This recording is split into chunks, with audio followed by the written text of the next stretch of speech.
Hi hello welcome to Kalagathi. ఈరోజు మనము మిథునం గురించి తెలుసుకుందాం. మిథునంలో ఉండే మూడు నక్షత్రాలు మృగశిర, ఆరుద్ర, పునర్వసు నక్షత్రాల గురించి మాట్లాడదాం. దీన్ని ఇంగ్లీష్ లోనే జెమిని అంట. మిథునం అంటే ఏంటంటే లాట్ ఆఫ్ కన్వర్జేషన్స్, అంటే సంభాషణలతో కూడుకున్న సైన్ అన్నమాట. లాట్ ఆఫ్ క్యూరియాసిటీ ఉంటుంది, ఉత్సుకతతో కూడిన మనస్సు, సంభాషణ చేయగలిగే మనస్సు.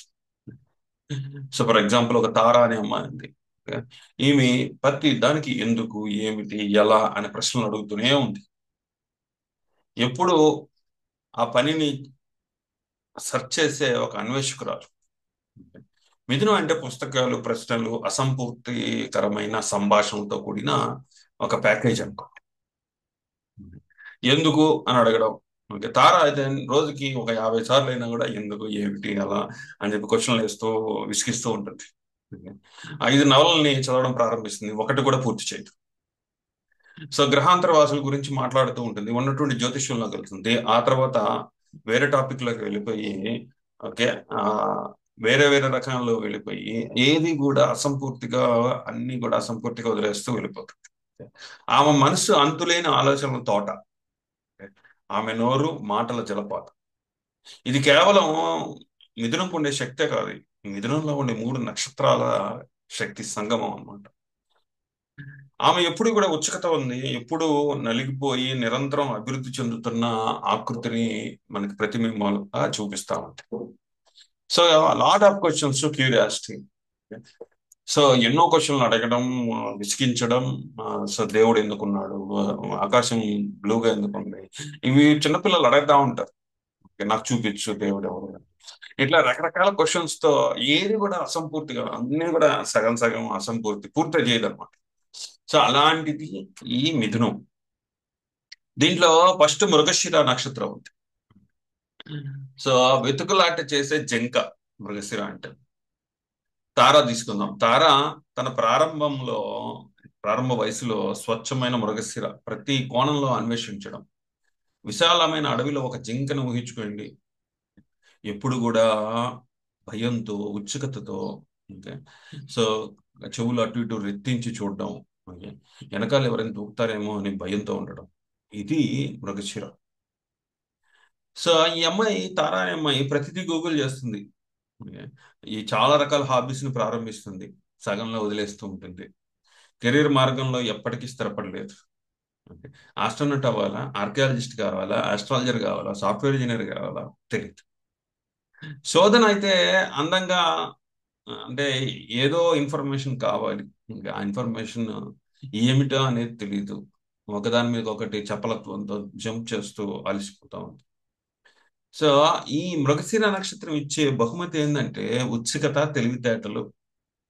ఓకే, చుక్కల్ని కలిపే మనస్సు, ఫిలప్ ద బ్లాంక్స్ చేసే మనస్సు. సో శోధించడం, ఎప్పుడు కూడా ఇన్ఫర్మేషన్ కోసం శోధించడం, ఎప్పటికీ ఆపేయాలో తెలియని ఒక శోధన అనమాట. Endless searching.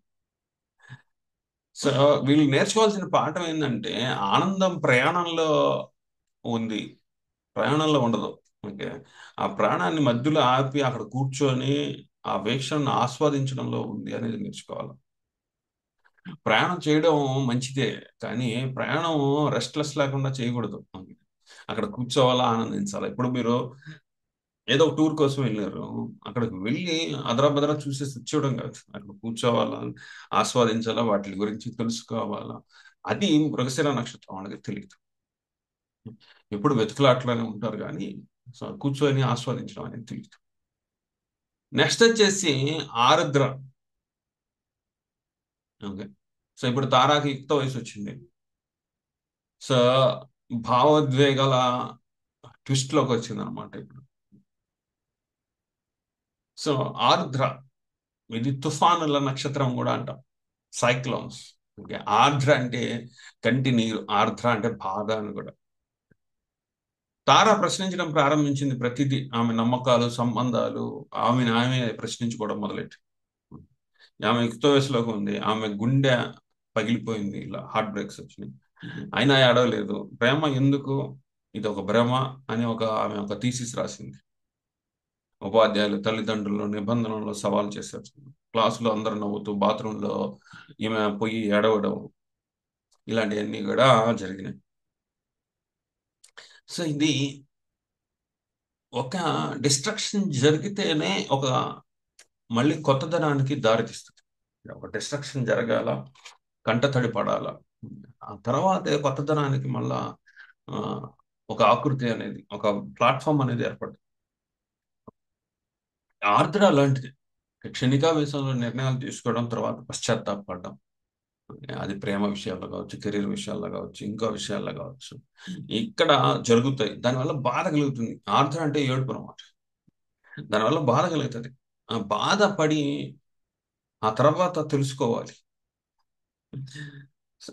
మనం బాగా చదివేసి ఎగ్జామ్ కోసం ఫస్ట్ ర్యాంక్ వచ్చేటట్టు చదువుకున్నాము. సో చదువుకొని ఎగ్జామ్ హాల్కి వెళ్ళాము. ఎగ్జామ్ హాల్కి వెళ్తే అక్కడ మీరు మ్యాథ్స్ చదువుకొని వెళ్తే అక్కడ ఇంగ్లీష్ పేపర్ ఇచ్చారు. మీరు పొరపాటున డేట్ అనేది పొరపాటు. అప్పుడు ఎంత బాధ కలుగుతుంది మనకి. సో ఇది ఆరుద్ర తీసుకొచ్చే గందరగోళాలు. లోతైన అంతర్దృష్టి ఉంటుంది, భావోద్వేగ స్థితి అనేది బాగుంటుంది. ఓకే. సో అది కూలదోసే శక్తి అనమాట, అంత గందరగోళాన్ని ఏర్పాటు చేసే శక్తి. సో గుర్తించడంలో సంక్షోభం, అర్థం చేసుకునే ముందు ఇబ్బందులు. సో నాశనం చేయాలని నిరంతరమైన కోరిక, డిస్ట్రక్షన్ చేయాలనే కోరిక. సో ఈ ఆర్ద్ర వల్ల నేర్చుకోవాల్సింది ఏంటి అంటే, విలయాన్ని సృష్టించడం మంచిదే, కొత్తతనానికి దారి ఇవ్వడానికి మాత్రమే ఆ నాశనం అనేది చెయ్యాలి. సో కొత్తదనం కోసం, మళ్ళీ కొత్తగా కన్స్ట్రక్ట్ చేయడానికి కోసమే నాశనం చేయాలి, అంతేగాని సో నాశనం చేసి వదిలేయకూడదు. ఆర్ద్రలో ఇట్లాంటి పవర్ ఉంది. సో నెక్స్ట్ వచ్చేది పునర్వసు. సో వన్స్ జరగాల్సినవన్నీ కూడా జరిగిపోయిన ఆర్ద్రలో మనకు బాధ కలిగింది. ఓకే. తార ఇప్పుడు ఆ ఆ యుక్త వయసు దాటింది. యుక్త వయసు దాటింది. ఓకే. పరిగెత్తి పరిగెత్తి భావోద్వేగమైన డిస్టర్బెన్సెస్ ని ఎదుర్కొని, మృగశిరలో పరిగెత్తి పరిగెత్తింది. ఆరుద్రలో భావోద్వేగమైన తుఫాన్లు ఎదుర్కొంది. ఆ తర్వాత ఆమె తిరిగి వచ్చింది, ఇంటికి తిరిగి వచ్చింది. పునర్వసు తుఫాను తర్వాత జరిగే రీకన్స్ట్రక్షన్. ఇది మీరు మంచి వాన పడుతుండేటప్పుడు ఒక కప్పు ఛాయ్ తాగితే ఎలా ఉంటుంది. ఇది ఒక రీకన్స్ట్రక్షన్ మోడ్ అనమాట. సో మనం వెతుకులాట చేసాము అక్కడ. ఆ వెతుకులాట కోసం ఇంటిని వదిలి మృగశిరలో బయటకు వెళ్ళాము. ఏదో వెతుకులాట చేసాము, ఒక తుఫాన్లో చిక్కుకుపోయాము, చాలా ఇబ్బందులకు గురయ్యాము. ఎందుకు ఇంటిని వదిలేసి వచ్చామా అని చెప్పేసి అనుకున్నాము. ఆ తుఫాన్ అంతా కూడా జరిగిపోయింది. జరిగిపోయినాక మళ్ళీ ఇంటికి రిటర్న్ రావడం, ఇది పునర్వసు. సో ఆమె ప్రశ్నలకి ఇప్పుడు జవాబులు దొరికినాయి. ప్రతి ప్రతిదీ కూడా ఏదైతే మనం ఏదైతే ప్రశ్న అనేది మృగశిరలో జరిగిందో, ప్రశ్నించడం అనేది జరిగిందో, ఎక్కడైతే మనము తప్పుదోవలోకి వెళ్ళామో, దానివల్ల బాధలు పడ్డామో, ఆ తర్వాత దాన్ని రీకన్స్ట్రక్షన్ చేయడం అనేది చేసింది. ఆలోచనలు విశ్లేషించకుండా ధ్యానం చేయడం ప్రారంభించింది తార. కవిత్వం రాసింది ఆకట్టుకోవడానికి కాదు, వ్యక్తీకరించడానికి. జ్ఞానం, సమతుల్యత, పునరుద్ధరణ అనేది పునర్వసు యొక్క లక్షణం. జీవితం చాలా ప్రశాంతంగా ఉన్నప్పుడు మళ్ళీ మనము ఆ ప్రశాంతతని చెదిరిపోకుండా రీకన్స్ట్రక్షన్ చేసి ముందరకు పోవడం అనేది పునర్వసు. సో మీరు మళ్ళీ మళ్ళీ నిర్మించాలి, ప్రతిసారి కూడా పునర్నిర్మిస్తూ పోవాలి, మృదువుగా, సహనంతో, ఓపికతో. ఈ పునర్వసు అనేది రాముడి యొక్క నక్షత్రం. రాముడు ఎంత రీకన్స్ట్రక్షన్ చేశాడో చూడండి ఆయన జీవితంలో. ఎన్ని చెదురుమదురులు వచ్చినాయి, ఎన్ని వచ్చినా కూడా వాటిని ఓర్పుతో రీకన్స్ట్రక్షన్ చేస్తూ, రిపేర్ చేస్తూ, తెగిపోయిన వాటిని అతికించడం, పాడైపోయిన వాటిని బాగు చేస్తూ ఆయన ముందరికి పోయింది ఆయన జీవితం అంతా కూడా. ఇది మిథునం. ఓకే. సో మిథునము చిహ్నం వచ్చి కవలలు, ట్విన్స్. రెండు ముఖాలు ఉంటాయి, రెండు బ్రెయిన్స్ ఉంటాయి. ఒకటేమో ఇటు సైడ్ ఆలోచిస్తుంటుంది, ఇంకోటి అటు సైడ్ ఆలోచిస్తూ ఉంటుంది. సో ఈ మిథునంలో 3 నక్షత్రాలు. ఒకటి సంచారి. సంచారి అంటే మృగశిర. ఒకటి తుఫాన్ అంటే ఆర్ద్ర. ఇంకోటి మన పునరాగమనం, పునర్వసు. ఓకే. సో ఈ మిథునం అంటే సమాచారాన్ని కోరుకునే సైన్ అన్నమాట. దీనికి సమాచారం కావాలి, దానికోసం కమ్యూనికేషన్ చేస్తుంది. సో కమ్యూనికేషన్ చేసి సమాచారాన్ని రాబడుతుంది, దాన్ని తప్పుగా అర్థం చేసుకుంటుంది, దానివల్ల చెదురు మదురు అనుభవాలు ఎదుర్కొంటుంది, మళ్ళీ దాన్ని రీకన్స్ట్రక్షన్ చేసుకుంటుంది, మళ్ళీ ఆ తప్పుని సరిదిద్దుకుంటుంది. ఇది మిథునం కథ. సో మీరు మృగశిరలా ఉంటే ఆసక్తిగా శోధిస్తూ తదుపరి ఏమైతే, ఎక్కడికి వెళ్ళాలి అని ఆకలితో ఉంటారు. ఆరుద్ర అయితే నిబంధనలను ఉల్లంఘించడం, ఇంకా తుఫానులు తట్టుకోవడం, జీవితంలో వచ్చే తుఫానులు. సో ఇతరులని భయపెట్టే విధంగా మనం మాట్లాడటం, ఓకే, కోపాన్ని చూపించడం, సో క్షణికావేశంలో నిర్ణయాలు తీసుకోవడం, ఇది ఆరుద్ర. పునర్వసు అంటే ఆరుద్రలో ఏదైతే నాశనం అయిపోయిందో దాన్ని రీకన్స్ట్రక్ట్ చేయడం, పునర్నిర్మించడం, చినిగిపోయిన వాటిని అతికించడం, పాడైపోయిన వాటిని బాగు చేయడం అని. ఓకే. సో ఇది మిథునం. మిథున రాశి 3 నక్షత్రాల మిశ్రమం. మృగశిర, ఆరుద్ర, పునర్వసు. ఆలోచనాపరుడు, సంభాషణకర్త, ఆకారాన్ని మార్చేవాడు. ఇంకా ఇది గాలి సంకేతం, వాయు సంకేతం, వాయు తత్వ రాశి. అంతులేని మానశక్తితో, ఫికిల్ మైండ్తో ముందరికి వెళ్తూ ఉంటుంది. మనోహరమైన ప్రయాణాన్ని కూడా సూచిస్తుంది. అన్వేషిగా మృగశిరాలో ఆ అన్వేషి తుఫాను ద్వారా తుఫాను తట్టుకుంటూ ఆరుద్ర, ఆ తర్వాత మళ్ళీ తిరిగి రావడం పునర్వసు. మృగశిర అంతా కూడా సంచార, జింక. జింక అంటే మీద ఉత్సుకత ఉంటుంది, వెంబడించడం, అందం కోసం వెతకడం, ఇవన్నీ కూడా మృగశిరాలో ఉంటాయి. ఆరుద్ర వచ్చేసి భావోద్వేగాల పరివర్తన, సత్యాన్వేషణ, అంతర్గత శక్తి. పునర్వసు వచ్చేసి పునరుద్ధరణ, ఆశ మరియు పునర్నిర్మించడం, పూర్తి చేయడం అనేది పునర్వసు. Return to home. ఒక జింక ఏదో కావాలని వెతకడానికి బయటకు వెళ్ళింది, బయటకు వెళ్ళి తుఫాన్లో చిక్కుకుంది, తుఫాన్లో చిక్కుకొని నానా తంటాలు పడింది. ఆ తుఫాన్ అంతా తీరిపోయినాక మళ్ళీ రిటర్న్ టు హోమ్ జరిగింది. ఇది మిథునంలో జరిగేది. సో మృగశిర. మృగశిర ఉత్సుకత, సరదా, సత్యం కోసం శోధన, అందాన్ని కోరుకునే మేధో సంపత్తి కలిగిన ఇది నక్షత్రం. మృదువైంది, శోధించే గుణాన్ని తీసుకొస్తుంది. అడవిలో జింకలాగా ఈ వ్యక్తులు నిరంతరం ఆలోచనలు, కళలు, భావోద్వేగాలను అన్వేషిస్తూ ఉంటారు. చాలా ఉత్సుకత, క్యూరియాసిటీ ఎక్కువ ఉంటుంది. వారు తెలుసుకోవాలి అనుకుంటారు, ఎందుకు, ఎలా, ఏమిటి అనేది. సున్నితమైన, ఉల్లాసభరితమైన, సరసమైన, గొప్ప సంభాషణకర్తలు. మాటల్లో చాలా బాగుంటుంది. ఓకే. ప్రకృతి, ఇంద్రియాలకు నచ్చేదాన్ని దేన్నైనా ప్రేమించడం అనేది చేస్తారు. వీళ్ళకుండే నెగిటివిటీస్ ఏంటంటే అశాంతి, ఎప్పుడు వెంటబడుతూనే ఉంటారు. ఓకే. చాలా ఆలోచనలు ఉంటాయి, చాలా ఎంపికలు ఉంటాయి, నిబద్ధతతో ఉండలేరు, ఫికిల్మెంట్ అటు ఇటు తిరుగుతూ ఉంటారు. ఆలోచన ఉంటుంది, కొద్దిసేపు తర్వాత ఇంకో ఆలోచన ఉంటుంది, ఇట్లా ఏదో వెతకాలనుకుంటారు, ఏం వెతకాలో అర్థం కాదు. సో వీళ్ళు మెడిటేషన్ చేయాలి. మెడిటేషన్ నుంచి వాళ్ళకి ఏం కావాలి అనేది కరెక్ట్గా వాళ్ళు తెలుసుకోవాలి, దానికోసం వెతుకులాట చేయాలి. సో ఒక దాని మీద నుంచి ఇంకో దానికి మీద జంప్ కాకూడదు. సో ఇప్పుడు మీరు మీ మొబైల్ ఓపెన్ చేసి, ఓకే, మీ మొబైల్ ఓపెన్ చేసి గూగుల్లో మీకు నచ్చిన వంటకం కోసం వెతకాలి అనుకున్నారు. ఇంత లోపలే సోషల్ మీడియాలో మీ ఫ్రెండ్ ఏదో మెసేజ్ పెట్టారు, ఆ మెసేజ్ని ఓపెన్ చేశారు, దాని వైపు వెళ్ళిపోయారు, దాని గురించి మాట్లాడుతూ ఉన్నారు. సో మీరు ఓపెన్ చేసిన మొబైల్ దేనికోసం, మీకు నచ్చిన వంట చూసుకునేదానికి. సో ఈ మృగశిర ఏం చేస్తుందంటే ఇలానే చూస్తుంది, ఒకదాని మీద ఇంకో దానికి వెళ్ళిపోతూ ఉంటుంది. ఇదంతా సమాచారం, కాన్వర్సేషన్కి సంబంధించిన విషయాల్లో మార్పులు చేర్పులు చేస్తూ ఉంటుంది.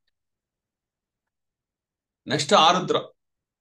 తీవ్రత, ఎమోషనల్ గా డెప్త్. సో ఇది ఒక పచ్చి నిజం అనుకోండి.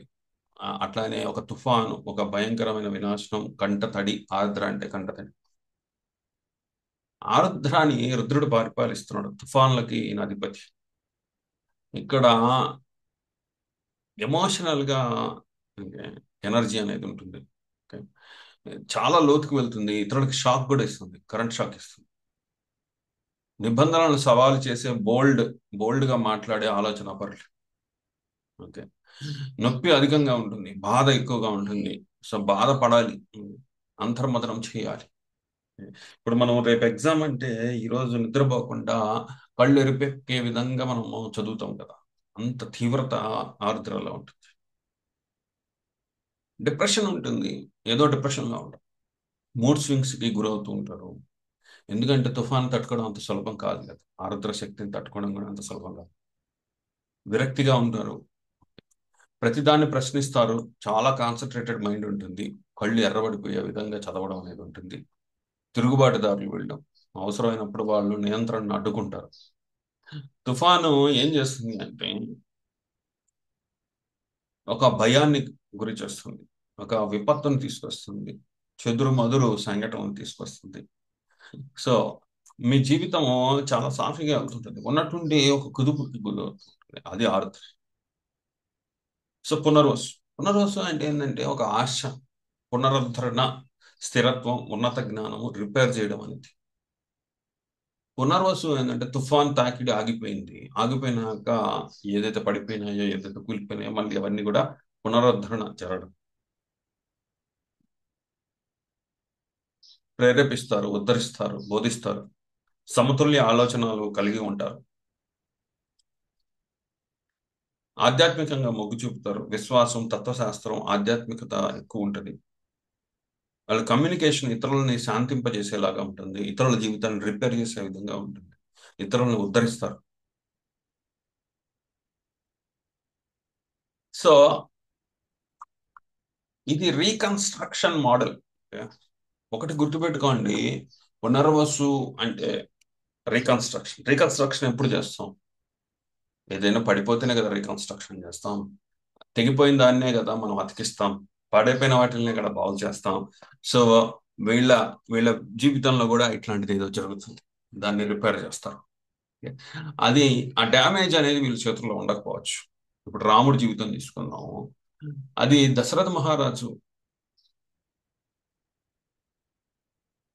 ఇచ్చిన మాట ప్రకారం ఆయన్ని అడవులకు పంపించారు, ఆయన సొంతంగా అడవులకు వెళ్ళలేదు. సో రావణాసుడు వచ్చి సీతను ఎత్తుకుపోయాడు, దాన్ని మళ్ళీ రీకన్స్ట్రక్షన్ చేస్తారు. సో ఇలాంటి సంఘటనలు జరుగుతాయి వాళ్ళ జీవితంలో, దాన్ని రీకన్స్ట్రక్షన్ చేయాలి. ఇంటికి తిరిగి రావడం, ఎక్కడికో వెళ్ళి శోధన చేసి ఇంటికి తిరిగి రావడం అనేది పునర్వసులో జరుగుతుంది. అంటే గందరగోళం నుంచి బయటపడడం, శాంతి వైపు అడుగులు వేయడం అనేది పునర్వసులో జరుగుతుంది. మృగశిర, ఆరుద్ర, పునర్వసు మిథున రాశిలు సృష్టించాయి. మేధోపరమైన పదునైన, ఎప్పుడు ఆసక్తి గల మృగశిర నక్షత్రం, మానసికంగా తీవ్రమైన, అంటే భయాన్ని కలిగించే ఆరుద్ర నక్షత్రం, స్థిరత్వాన్ని, తెలివిని ఇచ్చే పునర్వసు నక్షత్రం ఈ మిథునంలో ఉన్నాయి.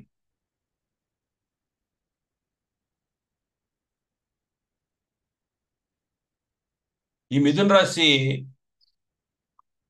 రచయితలు, పాత్రికేయులు, ఓకే, పదునైన మనసు గల సహజ కథకులు, థెరపిస్టులు, కోచ్లు, ఉపాధ్యాయులు, మార్గదర్శకులు, సో విక్రయదారులు, కమ్యూనికేటర్స్, వాళ్ళ కమ్యూనికేషన్తోనే వాళ్ళు దేన్నైనా కూడా రిపేర్ చేసే సామర్థ్యం, పరిశోధకులు, విశ్లేషకులు, వీళ్ళందరూ కూడా ఉత్తమమైన కెరియర్ మిథున రాశి.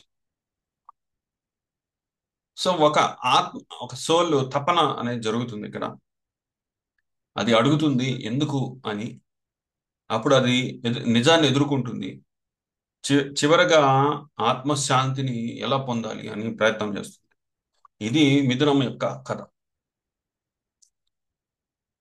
మిథునంలో ఈ ఎనర్జీ ఇప్పుడు మనకి బాగా కనిపిస్తుంది. మిథునం లగ్నం అయినప్పుడు, చంద్రుడు ఉన్నప్పుడు, లేదా రవి ఉన్నప్పుడు ఈ ప్రభావం ఎక్కువగా ఉంటుంది. అది ఏ నక్షత్రం మీద ఉంటుంది అంటే మృగశిర, ఆరుద్ర, పునర్వసు నక్షత్రాలు ఏ నక్షత్రం మీద ఇవి ఎక్కువగా ఉన్నాయి.